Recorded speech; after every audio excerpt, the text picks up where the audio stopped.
నమస్తే welcome to mid day news ముందుగా headlines చూద్దాం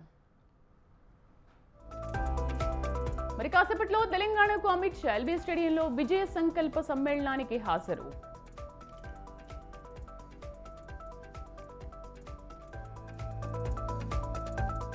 కాసేపట్లో తెలంగాణ కేబినెట్ భేటీ 100 రోజుల్లో అమలు చేయాల్సిన గ్యారెంటీలపై చర్చ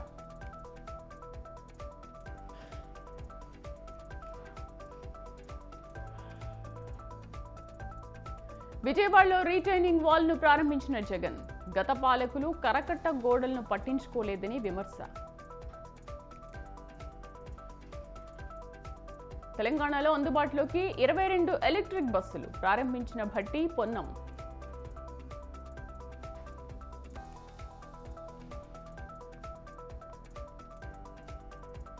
హర్యానాలో బీజేపీ జేజేపీ ప్రభుత్వంలో విభేదాలు రాజీనామా చేసిన ఖట్టర్ మంత్రులు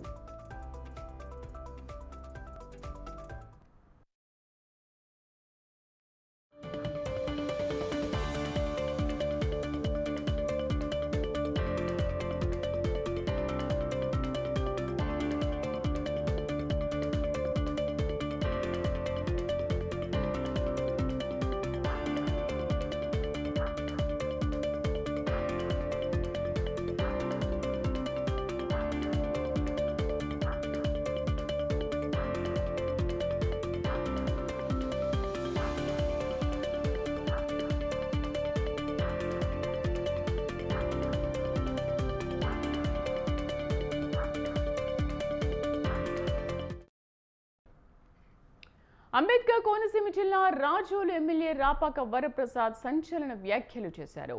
రాజోలు వైసీపీ టికెట్ విషయంలో అధిష్టానం పునరాలోచించుకోవాలని అన్నారు.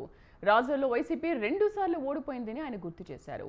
తనను అమలాపురం ఎంపీగా పోటీ చేయమని అధిష్టానం ఆదేశించిందని, తనకు పార్టీ అధిష్టానం ఏదిచ్చినా చేసేందుకు సిద్ధంగా ఉన్నానని తెలిపారు. రాపాక వ్యాఖ్యలు జిల్లాలో చర్చనీయాంశంగా మారాయి. ఈ వైఎస్ఆర్సీపీ 2 సార్లు గెలవలేదు, 3వ సారి వచ్చింది. 3వ సారైనా గెలవడానికి జగన్మోహన్ రెడ్డి గారు ఆలోచన చేయాలి. ఇక్కడ చాలా కష్టపడ్డటువంటి కార్యకర్తలు అందరూ ఉన్నారు, నాయకులు ఉన్నారు, చాలా కష్టానికి వచ్చారు. అలాగే గడప గడప చేశాం, అందరూ కలిసే చేశాం. అన్నీ కూడా ఇక్కడ ఏ కార్యక్రమం చెప్పినా ప్రభుత్వం ఆదేశించిన అన్ని కార్యక్రమాలు చేశాం. ఒకసారి ఆలోచన చేసి ఏది ఏమైనా ఈ రాజోలు గెలవాలి, జగన్మోహన్ రెడ్డి గారు ముఖ్యమంత్రి అవ్వాలి, అదే ఒక ఆలోచన. నాకే ఇవ్వాలని నేనేం చెప్పను, ఎవరికి ఇచ్చినా రాజోలు గెలిచే విధంగా మాత్రం ఎవరైతే గెలుస్తారో సర్వేలన్నీ చేయించుకుని ఎవరు గెలుస్తారో వారి టికెట్ ఇవ్వండి. ఇవాళ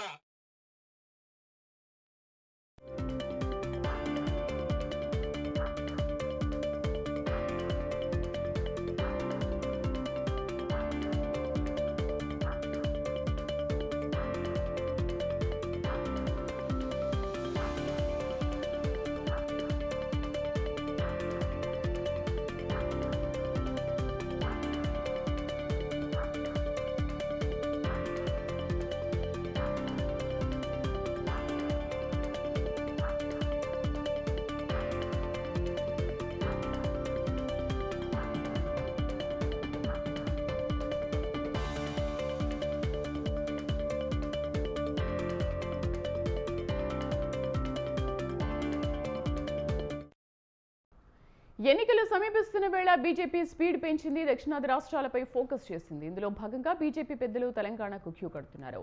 ఇవాళ రాష్ట్రానికి కేంద్ర హోంమంత్రి అమిత్ షా రానున్నారు. పౌరసత్వ సవరణ చట్టం నోటిఫై అయ్యాక మొదటిసారి తెలంగాణకు వస్తున్నారు. పార్టీ ముఖ్య నేతలతో ఆయన సమావేశం కానున్నారు.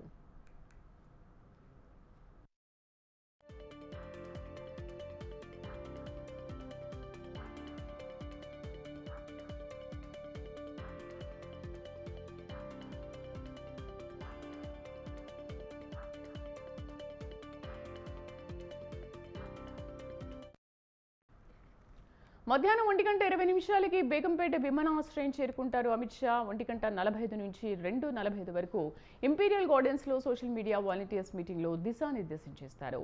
3:15 నుంచి 4:25 వరకు ఎల్బీ స్టేడియంలో జరగనున్న విజయ సంకల్ప సభలో ఆయన పాల్గొంటారు. అనంతరం బూత్ కమిటీ అధ్యక్షులు, ఆ పై స్థాయి నేతల మీటింగ్లో అమిత్ షా పాల్గొంటారు.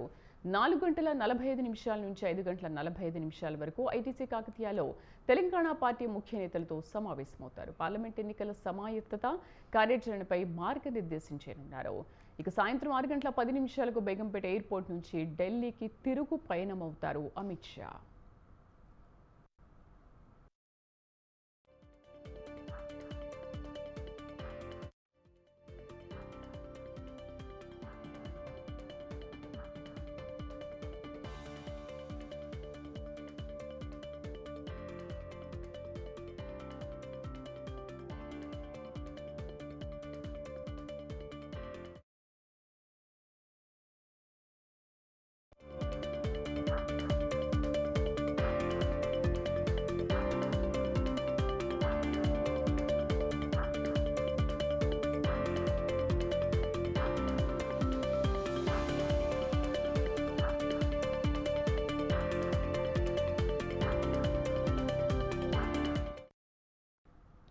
నేడు తెలంగాణ కేబినెట్ మధ్యాహ్నం భేటీ కానుంది. సచివాలయంలో మంత్రివర్గం సమావేశం కానుంది. లోక్సభ ఎన్నికల వేళ ఈ కీలక సమావేశం నిర్వహిస్తోంది. ప్రధానంగా 6 గ్యారెంటీల అమలుపై ఈ భేటీలో చర్చించనున్నారు. మహిళలకు వడ్డీ లేని రుణం పథకం ప్రారంభంపై చర్చించే అవకాశం ఉంది.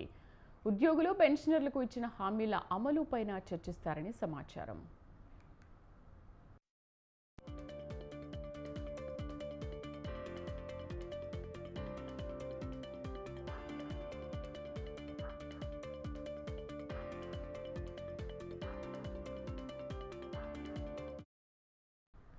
లోక్సభ ఎన్నికల షెడ్యూల్ రాబోతోందన్న ప్రచార నేపథ్యంలో మంత్రివర్గ సమావేశం ప్రాధాన్యతను సంతరించుకుంది.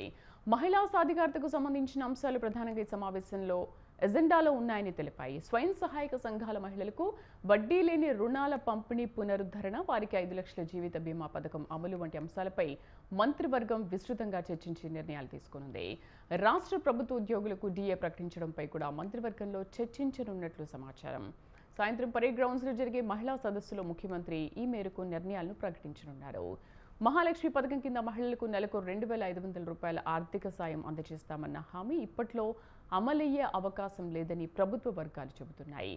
ప్రస్తుత పరిస్థితుల్లో ప్రభుత్వంపై ఆర్థిక భారం పడే ఎలాంటి నిర్ణయాలు ఉండకపోవచ్చని తెలిసింది.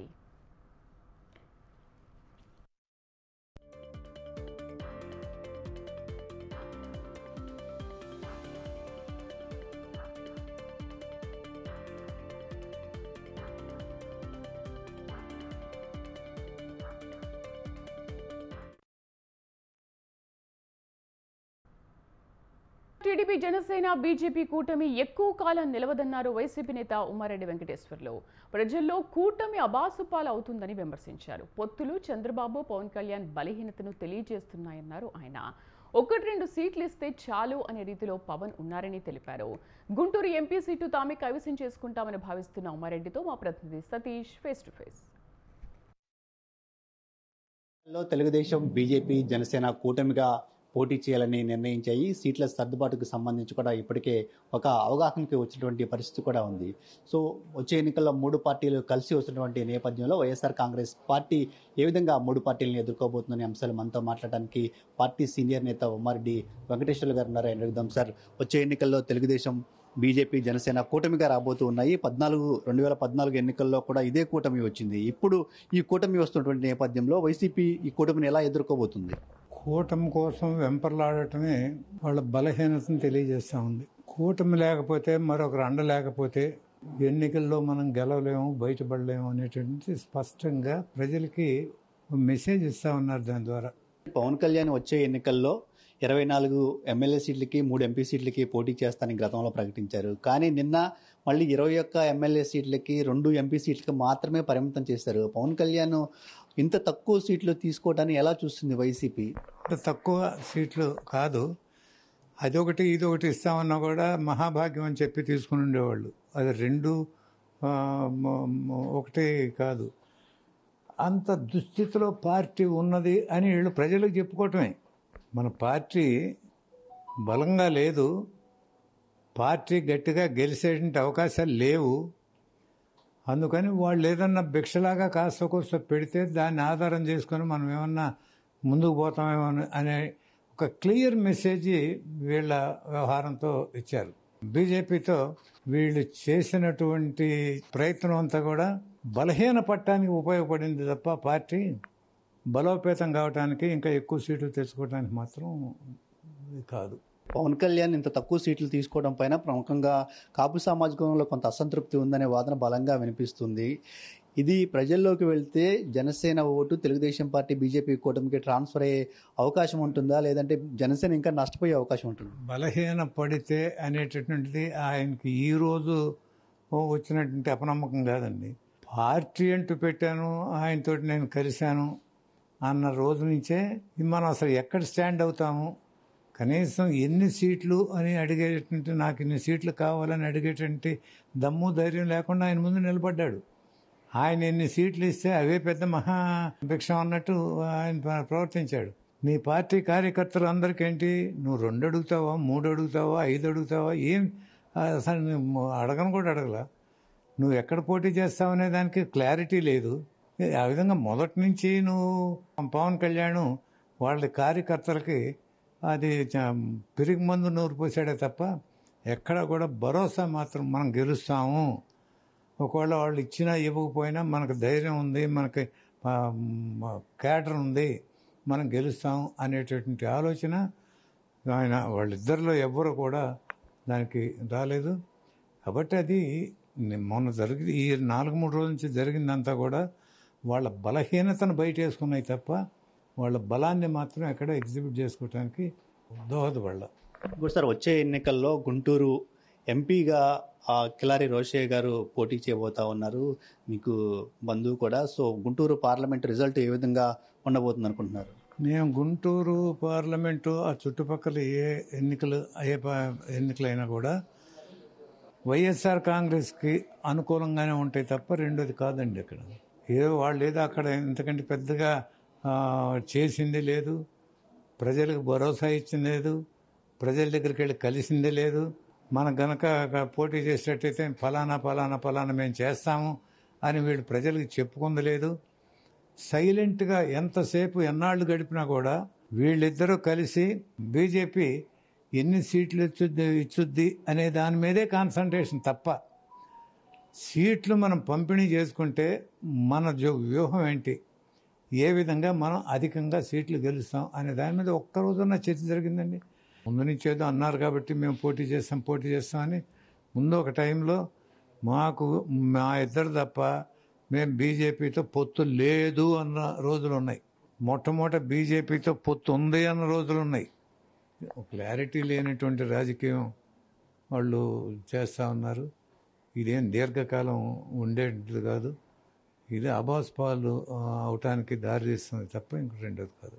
సో ఇది మొత్తంగా తెలుగుదేశం జనసేన టీడీపీ పొత్తు ఏదైతే ఉందో అది దీర్ఘకాలం కొనసాగే పొత్తు కాదని వైసీపీ సీనియర్ నేత ఉమ్మారెడ్డి వెంకటేశ్వర్లు చెప్తూ ఉన్నారు. అదే సందర్భంలో వచ్చే ఎన్నికల్లో గుంటూరుతో పాటు వైఎస్ఆర్ కాంగ్రెస్ పార్టీ మొత్తం రాష్ట్ర వ్యాప్తంగా గెలవబోతుందని కూడా ఆయన అభిప్రాయపడుతూ ఉన్నారు.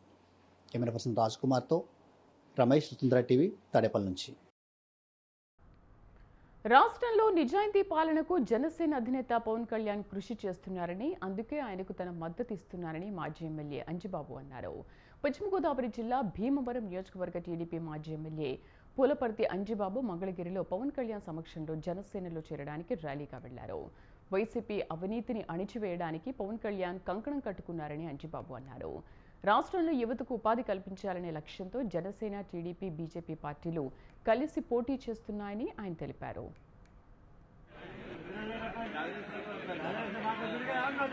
కార్యకర్తలు, నాయకులు, అభిమానులు అందరూ కలిసి జనసేన పార్టీలో చేరటం జరుగుతుంది. జనసేన పార్టీ ఆఫీస్కి వెళ్ళి మంగళగిరిలో జనసేన పార్టీలో చేరటం జరుగుతుంది. దీనికోసం సుమారుగా 150 కార్లు వేసుకుని 500-600 మంది జనంతో మేము బయలుదేరటం జరుగుతుంది. పవన్ కళ్యాణ్ గారు ఆలోచన ఒకటే, మనం మంచి సమాజాన్ని తయారు చేయాలి, నిజాయితీ అయిన పాలన చేసేవాళ్ళు కావాలి, న్యాయం ధర్మంగా రాష్ట్రాన్ని పరిపాలించాలి, నిజాయితీగా పనిచేయాలనే ఆలోచనతో ఆయన ఉన్నారు. ఆయన ఆలోచనకు అనుగుణంగా మేమందరం కూడా జాయిన్ అవడం. మహాలక్ష్మిగా కీర్తించే మహిళలు ఎంతో గౌరవంగా బస్సులో ప్రయాణిస్తున్నారని డిప్యూటీ సీఎం మల్లు భట్టి విక్రమార్క అన్నారు. ఎలక్ట్రిక్ మెట్రో ఎక్స్ప్రెస్ బస్సుల ప్రారంభోత్సవంలో పాల్గొన్న ఆయన ఆర్టీసీ ఉద్యోగులకు 50% ఏరియో బాండ్స్ని అందజేశారు.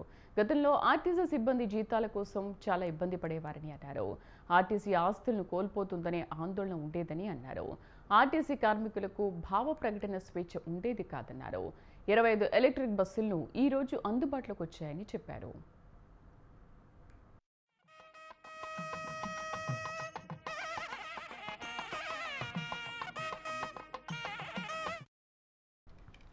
ఆర్టీసీ బస్సులో ప్రయాణం సురక్షితమని మంత్రి కోమటిరెడ్డి వెంకటరెడ్డి తెలిపారు. ప్రైవేటు బస్సులు ప్రమాదాలు ఎక్కువగా జరుగుతాయన్నారు. గ్రామాల్లో బస్సులు రావాల్సిన అవసరం ఉందన్నారు. బస్సులు లేక స్కూల్ పిల్లలు ఇబ్బందులు పడుతున్నారని చెప్పారు.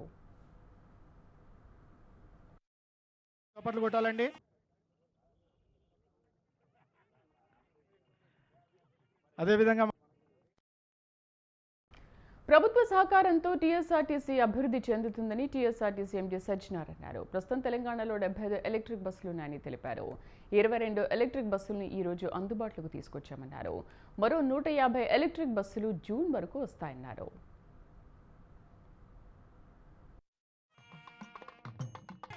సజ్జనార్ గారు, ఆర్టీసీ మినిస్టర్ గారు, ఇంకా వారి సిబ్బంది కూడా బస్సెస్ పెంచి గ్రామీణ ప్రాంతాలలో రోడ్లు కూడా గత 3 మాసాల్లోనే దాదాపు 1500 కోట్ల రోడ్స్ని మా ఆర్ఎండ్బి డిపార్ట్మెంట్ ద్వారా శాంక్షన్ చేయడం జరిగింది. నిన్ననే సెంట్రల్ రోడ్ ఫండ్ ద్వారా కూడా గడ్కరీ గారితో ఒక 855 కోట్ల రూరల్ రోడ్స్ కూడా శాంక్షన్ చేయించుకున్నాం. అందుకనే బస్సెస్ కూడా పెంచుకుంటూ ఇంకా ప్రజలకు సేవ చేసి దేశంలోనే మన తెలంగాణ ఆర్టీసీ సంస్థ మంచి పెద్ద తీసుకోవాలని, మీ ఆర్టీసీ సంస్థలకు సంబంధించిన సమస్యల గురించి మన సీఎం గారు, నేను పొన్నం ప్రభాకర్ గారు పోతుంటే వారు చెప్తారు, మీకే నాతోను కూడా చెప్పించిండు. మీ సమస్యల గురించి, బస్సెస్ గురించి మాట్లాడుతూ మళ్ళీ కార్మికుల గురించి కూడా మాట్లాడుతున్నాడు. ఇలాంటి మంచి ఉద్యమ నాయకుడు ఇవాళ ట్రాన్స్పోర్ట్ మినిస్టర్గా ఉండడం కార్మికుల అదృష్టం.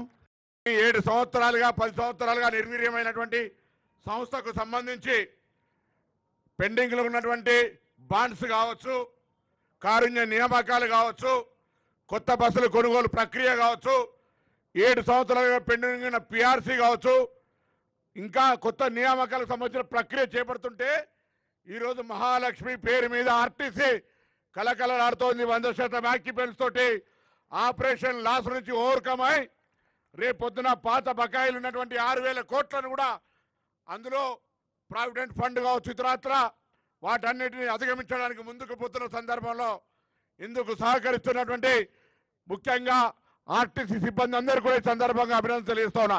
ఈరోజు కొత్తగా మరి ఎలక్ట్రికల్ బస్సుల్ని, నాన్ ఏసీ బస్సులు మహాలక్ష్మికి ఇంకా ఇబ్బంది ఉండొద్దు అనే దాని మీద తీసుకొని వచ్చినాం.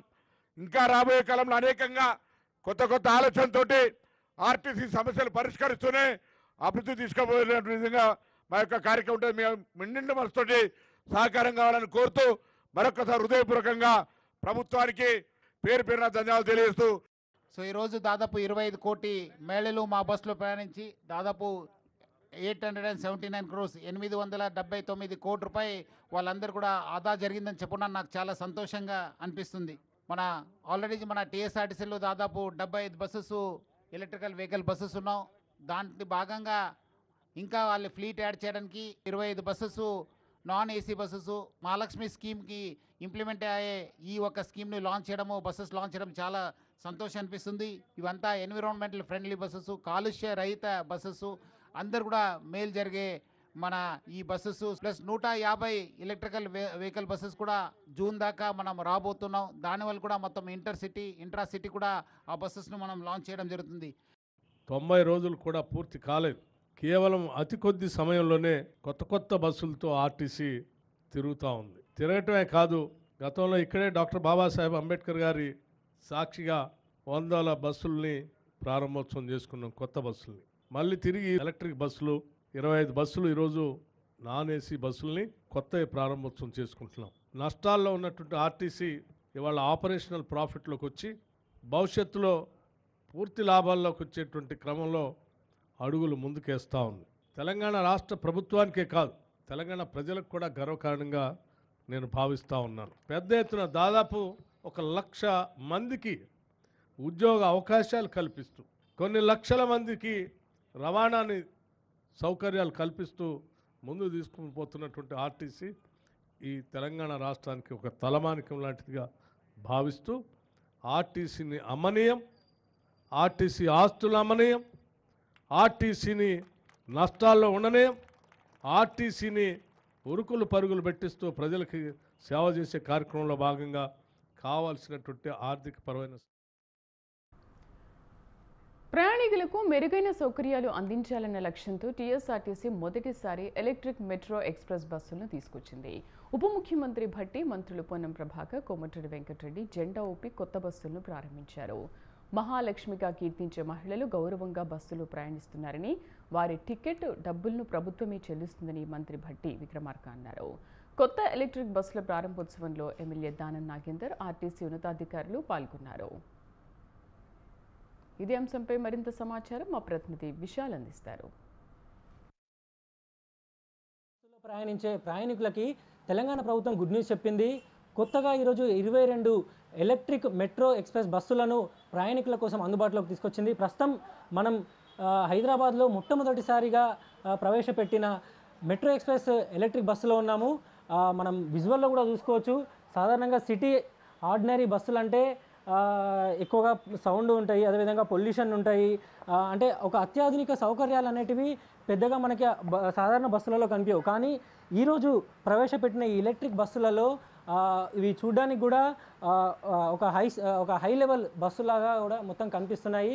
ముఖ్యంగా సీట్లు, అదేవిధంగా ఇందులో సీసీ కెమెరాలు ఏర్పాటు చేయడం, అదేవిధంగా ఒకవేళ ప్రయాణికులు ఎవరికైనా ఎమర్జెన్సీగా వాళ్ళు దిగాలనుకున్నా లేదా ఏదైనా అపాయం ఉన్నా కానీ వాళ్ళు వెంటనే ప్రెస్ చేయడానికి ఇక్కడ స్టాప్ బటన్, అంటే ఈ ప్యానిక్ బటన్ అనేది కూడా ఇక్కడ ఏర్పాటు చేశారు. అదేవిధంగా ఏదైనా ఫైర్ ఎమర్జెన్సీ వచ్చినప్పుడు దాన్ని వెంటనే గుర్తించి దాన్ని ఆర్పేందుకు కూడా ఫైర్ సిస్టము, అదేవిధంగా మొత్తం 35 సీట్ల కెపాసిటీ తోటి ఈ electric bus రూపుదిద్దుకుంది.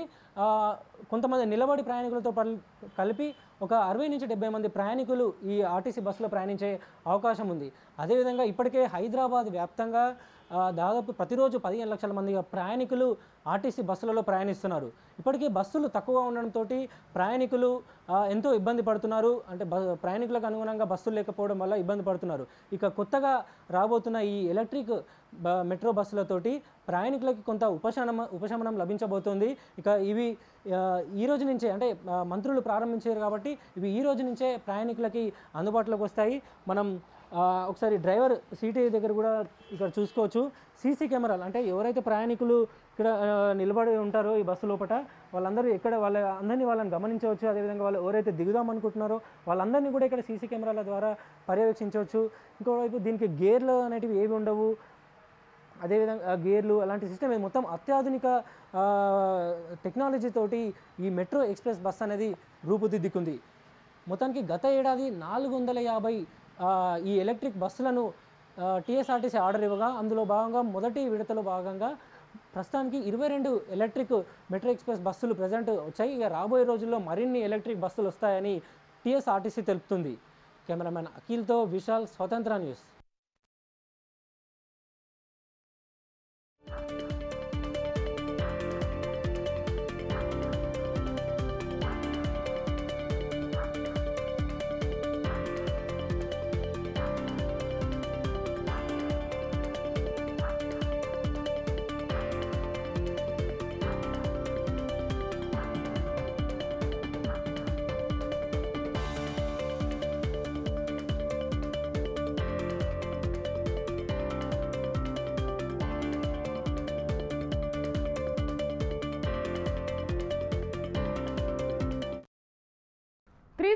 జీవోపై Telangana cabinet sub committee సమావేశం కొనసాగుతోంది. సచివాలయంలో మంత్రి దామోదర రాజనరసింహ అధ్యక్షతన జరుగుతున్న భేటీలో కమిటీ సభ్యులు మంత్రులు పొన్నం ప్రభాకర్, శ్రీధర్ బాబు పాల్గొన్నారు.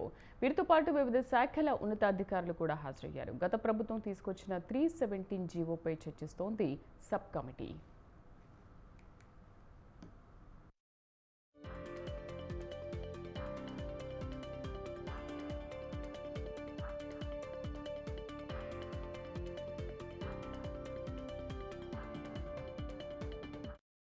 ఇవి బులెటిన్ విశేషాలు. మరిన్ని అప్డేట్స్తో మరో బులెటిన్లో మళ్ళీ కలుద్దాం. నమస్తే.